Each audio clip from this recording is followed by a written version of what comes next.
The 19-year-old victim of a West Bank terror attack has now been laid to rest.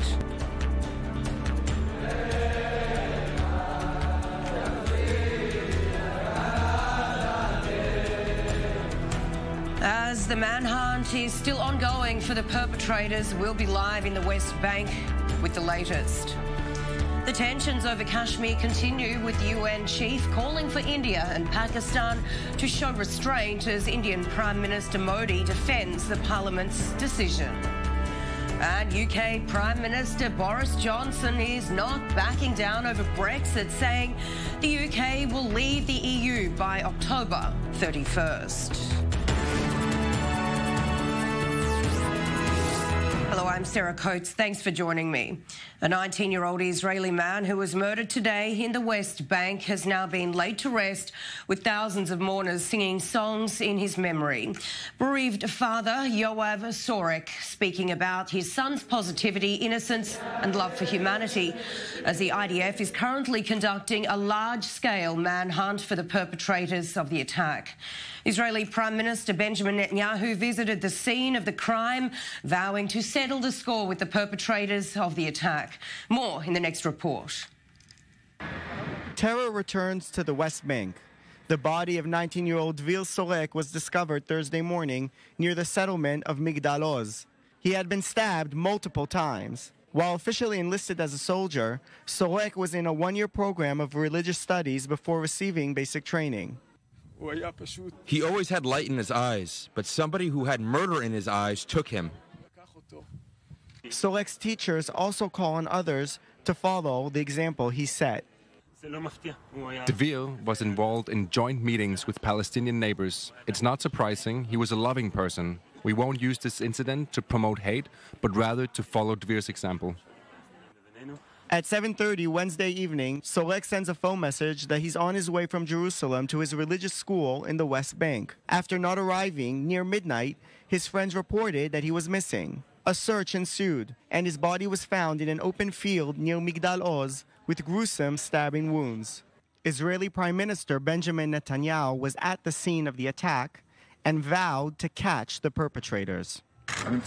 I can tell you that in recent years, the security forces led by the Internal Security Service have found all the killers. I have no doubt, based on what I've heard, that we will catch whoever committed this heinous crime. We will give them what they deserve, and also the people who sent them. Meanwhile, Hamas and Islamic Jihad welcomed the terror attack. They said attacks would continue until, quote, the Israeli occupiers are removed. The IDF and other security forces have reinforced the area with additional troops and are searching the nearby towns of Beit Fajr and Beit Inun for the culprits. It is likely that more than one terrorist was involved. Let's now go to our defence correspondent Daniel Semark, who's in Gush Etzion in the West Bank there, where demonstrators are protesting regarding that incident today. Daniel, tell me, what are you hearing from people there on the ground? Well, Sarah, this protest, or really I should call it a demonstration, began where the body of Dvir Sorek was found, around 2 miles from here, in between the communities of Efrat and Migdal Oz. Now I'm standing in the Gush Etzion junction. Now, it's important to mention here, it's not necessarily, I wouldn't call it a protest exactly, because mainly these residents of those several communities within the West Bank have been singing, chanting, trying to show unity, trying to show strength, trying to show the fact that they are not deterred by the horrific attack that happened here. And if I'll show you now, Sarah, there's obviously a great deal of security presence here. They have closed down one of the roads towards another junction here, but for now the demonstrators are sitting peacefully together. They were praying, they were singing songs, and they are cooperating with the Israeli police. And the reason that's very important here, Sarah, is because at times we have seen these sort of demonstrations turn to something a little bit more confrontational, where maybe some of the protesters or demonstrators actually try and stop Palestinian vehicles from crossing. And that did happen, but very quickly the Israeli police came, and the settlers that were trying to stop the vehicles listened, backed off, and now, as I said, they're sitting quite peacefully together. And if I may just give you a quick view of the scenery here, though, Sarah, a great deal of security presence in the center of one of the most larger junctions here in the West Bank. As you can see there, Israeli police is here, Israeli border police, as well as the Israeli military are also here, not only to protect and make sure that things don't get out of hand, understand here in the demonstration, but also because there is still an active manhunt underway, not only here, but also in the nearby air village of Beit Fajar and other areas near where the incident took place. From what we understand, Sarah, the body of Dvir Sorek was found actually quite close to where he was also killed. That's according to an initial investigation that was released by Israeli security sources. Nothing officially represented, but it does suggest that maybe the attack happened very close to where the body was disposed, which means that it happened at the entrance of one of these major settlements here in the West Bank. Sarah? Certainly a very heavy security presence there. Daniel Semak in Gush Etzion, thank you so much for that update. Let's now go to the host of our show, The Rundown, Nurit Ben, who is at the scene of an attack in the West Bank there. Nurit, thanks for joining me. Tell me, who visited the scene there today and what are people telling you? Well, Sarah, I'm here just about 20 yards from where Dvir Sorek's body was found at 3 a.m. this morning, stabbed to death. As you just heard from Daniel, who's about a mile or two away from where I am now, that manhunt is still ongoing. The Israeli military, Israeli police, the Internal Security Service, all taking part, along with the Palestinian Authority. Important to remember that Israeli security forces and Palestinians do coordinate in cases like this and on a daily basis. Earlier today, where we are now, we saw a string of high-level officials coming to sort of see the scene, pay respects, and send a message. And number one among them, as you heard earlier, was the Israeli Prime Minister Benjamin Netanyahu coming here and also saying that our hands will reach out and deepen our roots in our homeland in all parts of it. So definitely sending a message today, both in the Bet El settlement and here in the West Bank settlement of Migdal Oz, that Israeli settlement building will continue. Also here, the IDF Chief of Staff Aviv Kochavi and Netanyahu's former military chief and current top political rival, Benny Gantz. So all of them made it a point to come here, talk about that in this current election season. It's actually been a little bit less about security than usual, but this attack here today will very likely change that. Also happening in the northern West Bank in Ofra began just about an hour ago. The funeral for Dvir Sorek, that is where his family lives.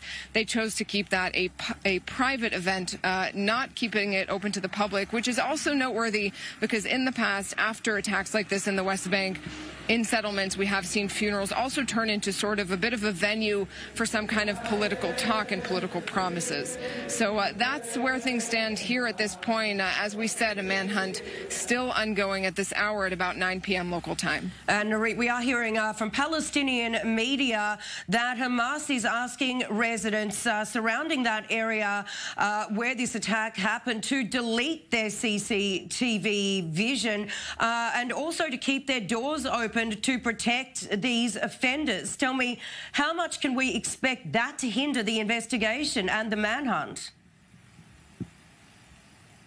Well, it could, but as I mentioned, there is very tight security coordination between Israeli forces and Palestinian forces throughout the West Bank. And it's sort of commonly held by security analysts that it is much more difficult to sort of get away from police, rather, and from the Israeli military here in the West Bank, just by sheer nature of how much intelligence, the intelligence apparatus that Israel has here. In fact, the Shin Bet, the Internal Security Service, had warned recently that Hamas is working on recruiting people for attacks specifically in the West Bank.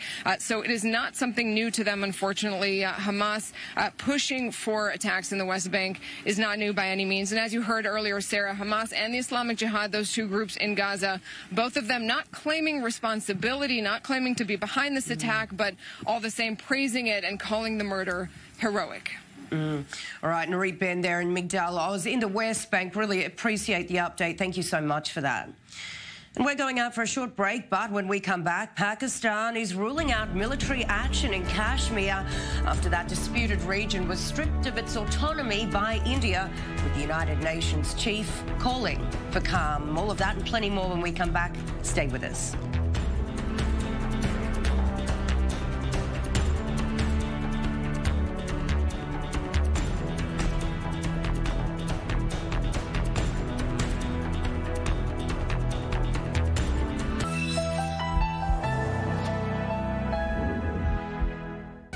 Michael, what happened to TV news? Hell of a first question. You're trying to shoot the stand-up, and the guy comes behind you, and he's yelling Baba Booey. Oh, yeah, well, yeah, or worse than that. Steve, did you kill Elvis? The world thought I was Jack the Ripper.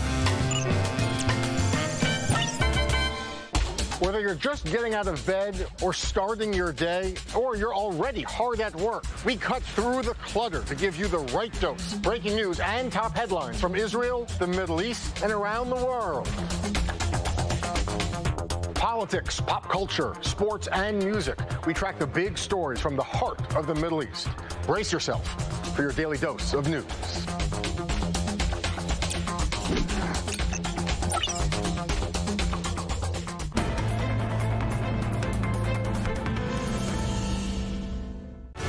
The Middle East. I-24 News is a witness. Our journalists live and breathe there every day. Get all the latest global news from our studios in Tel Aviv, New York, Washington, and Paris. Anytime, anywhere. Download the I-24 News app, available on Roku, Amazon Fire, Apple, and Google stores. I-24 News, see beyond. On Stateside, it's not just about delivering the news. It's about giving meaning to the news and doing so with clarity. These families waiting to get into the country, how long will they be in detention? Fact-based journalism, live breaking news, and stories right from where they happen. This is Zimbabwe's Berlin Wall moment. Because what happens around the rest of the world can have a huge impact on the United States, and what happens in the United States can have a huge impact on the rest of the world. That's Stateside.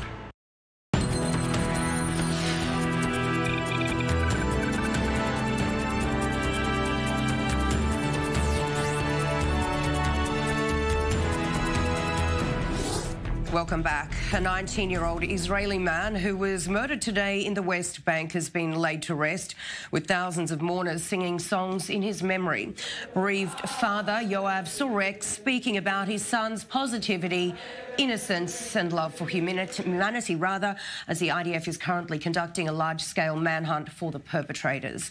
And for more on this story, let's bring in Major General in the Reserves, Eitan Dan-God, who is also a former military secretary for the several Israeli ministers of defence and the former chief of staff of the Home Front Command.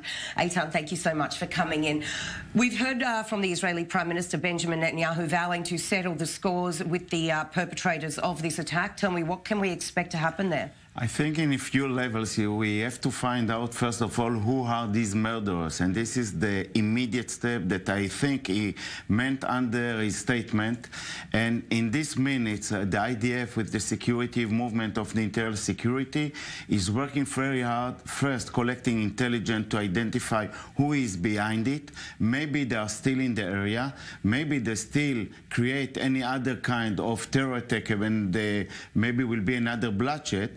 The second one is to prevent any ideas for those who are looking, and I meant when I say we are facing individual terror movements.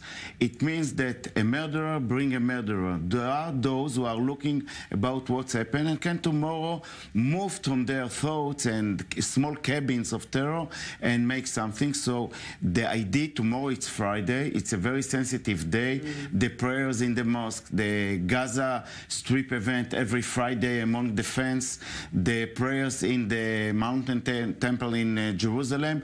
It's a day that averagely brings a lot of tension. So the mission on the shoulders of the soldiers, policemen, internal security is very hard.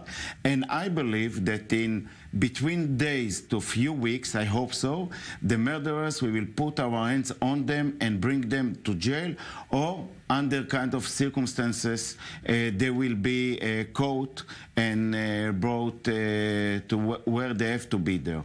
The second issue, if I can translate what my expectations is, that the government of Israel will divide between the talks that are done in Gaza with Hamas due a third side like Egypt or the United Nations representative, but on the other end, we'll use the tools that we have in our basket, we can call it, against those terrorism. For example, a week ago, a delegation from Hamas moved from Beirut to Tehran, got $30 million per month from Tehran as agreement. The head of this cabin, his name is Salah Harouri, is sitting beside Hezbollah leader or is Nasrallah, and his mission is to direct terror activities in Jerusalem. It means we have to be more offensive against those people because the West Bank has much more sensitivity to such kind of terror activities. In Gaza, it's very clear.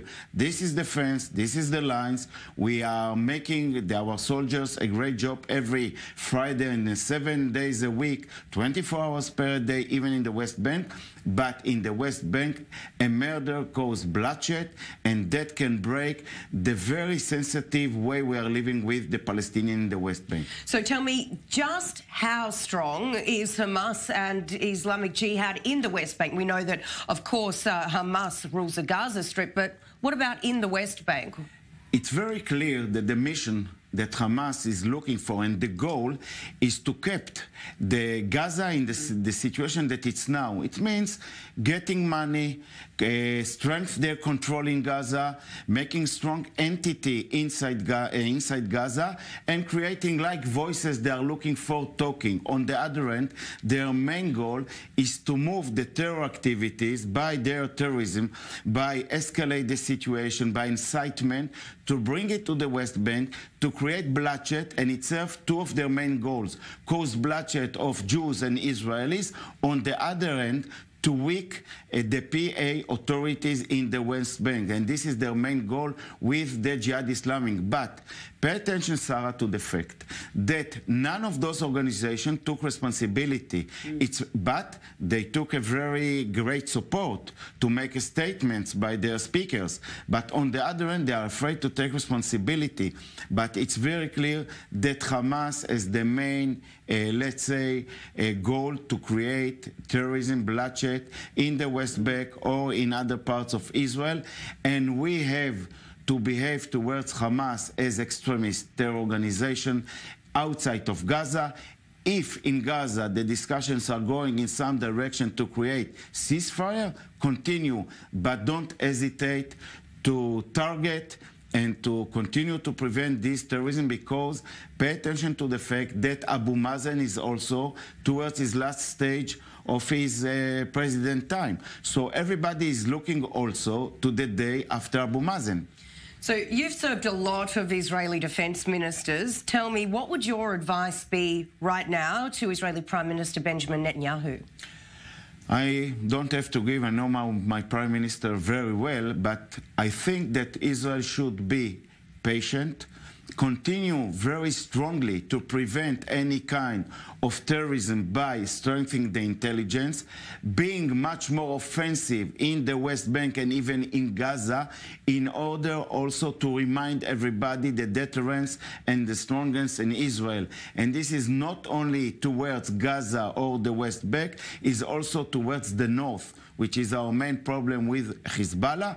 On the other end, we have to continue our efforts in order to prevent any kind of humanitarian disaster or break in Gaza. But first of all, security, to defend our civilians, to defend our soldiers, and we have to be much more, in my opinion, clear in our two demands. First, to create kind of 300 meters of perimeter from the fence in Gaza towards the Gaza's people that are sending by Hamas. Don't touch the fence, and this is very clear condition. Second one, in the West Bank, not hesitate, creating 24 hours a day, 7 days a week, a war which the leaders of those kind of incitement has to be killed or to be put to the prison, and that's a way to prevent any kind of bloodshed. All right, Eitan, I want to move over now to the political side of this, and any terror slaying immediately becomes part of the political debate in Israel, but this one comes less than 6 weeks before our next election. I24 News Desk has more. 40 days until Israel's snap elections, and the murder of 19-year-old Dvir Sorek has sent shockwaves through the Israeli political arena. In a campaign identified with harsh partisan rhetoric, politicians from both sides were quick to respond. The head of Israel Beitenu party and former defense minister Avigdor Lieberman said, "Succumbing to terror in Gaza leads to terror attacks in Jerusalem and Judea and Samaria. The term resolution is word laundering for surrendering to terrorism. The government's current policy is a contemptible attempt to buy peace in the short term while sacrificing Israel's security in the long term." And further on the right, Rafi Peretz, Israel's education minister. Our enemies need to know that the IDF and security forces will get to them. If it transpires that Hamas is responsible for this attack, the Hamas heads in Gaza need to know they will pay a price. Former education minister and Peretz's political ally, Naftali Bennett, offered this criticism. The killer will spend time in prison with good conditions, his home won't really be demolished, his monthly pay for slave salary will continue, and he's a Palestinian hero. That's not how you settle a score.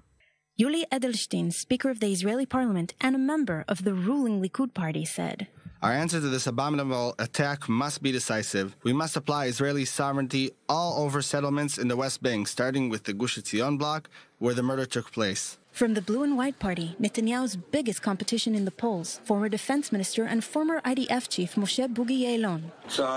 The IDF and the General Security Service will undoubtedly not rest until they capture the despicable murderer, and we will continue building in Israel. The sharpest words to come from the left came from Stav Shafir, number 2 of the Democratic Union. She tweeted, "The truth has to be said. If we do not decide and regulate the political situation in the West Bank, our security will continue to deteriorate. We need to stop the next attacks now." And Eitan, tell me, how do you feel about what we're hearing here from Israeli politicians? There are plenty of views on things. One thing is, I think, common to everybody, that it means security is above all. What can I tell you about election is election, and there is no so big differences between them. But it's very clear to me, as a former security general, the IDF for 37 years, the main mission is to defend the Israeli civilians and, of course, by the security organization. You have to do it by not hesitate and creating, return back the deterrence against those kind of movements, looking to the north as the main threat to Israel, because 24 hours a day, Iran, Hezbollah, and Shi's militias are trying to create a new area that are threatening Israel and creating a lot of challenge to us. It means that towards Hamas and towards the Jihad Islamic, there is not should be any kind of pettiness. And on the other end, we have to continue on the policy toward the civilians in the West Bank to continue allowed something like 70,000 to 100,000 people that are working and getting Israelis' salaries. It's double, 3 times like average salary by the Palestinians. In Gaza, we have to assist them, but to be very careful that it will not be translated to terror. So I don't see differences between the politicians. There is one big important thing. When you are under responsibility and you fulfill such a job as Minister of Defense, Prime Minister, Cabinet member, it's quite different than to stand in the TV and making statements. Eitan Dan-Gott, really appreciate you coming in. Thank you so much for your input. Now, Israel's Attorney General says he intends to indict former Israeli Member of Parliament, Hanin Zoabi, on corruption charges. Another 35 members of the Israeli Arab Balad Party face indictments as well. Yotam Confino has the story. Another corruption scandal in Israel. This time it's members of Israel's Arab Party Balad and its former firebrand politician Hanin Zoabi that will likely face indictments. Zoabi, one of Israel's most controversial figures, is facing a possible indictment on several charges, including money laundering and forgery related to the 2013 Israeli election campaign. But it's not only the firebrand politician who is accused of systematic fraud. 35 other politicians from the Balad Party, now part of the Joint Arab List, could face indictments on fraud charges committed between 2013 and 2016.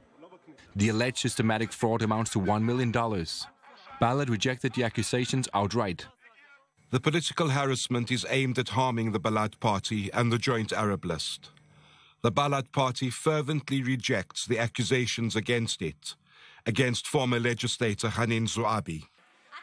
Before resigning from politics earlier this year, Zouabi drew harsh criticism from Israeli politicians who tried to disqualify her from running for parliament, accusing her of incitement and undermining the state of Israel. We are conducting a policy of isolation. We want to isolate the Gaza Strip. That's what the army says. We control the entry points. Supporting Iran's quest for nuclear weapons and joining a Turkish flotilla trying to break the Gaza siege are among the controversies surrounding Zouabi. The Balad Party and Zouabi will now likely join a long list of Israeli politicians embroiled in corruption charges. And just going back to our top story now, and thousands of mourners converging on the West Bank for the funeral of a 19-year-old Israeli man who was stabbed to death in that area early this morning, local time. And we are seeing people there singing songs in his memory. With Israeli Prime Minister also visiting the scene, and that is all we have time for this edition. Thanks for watching.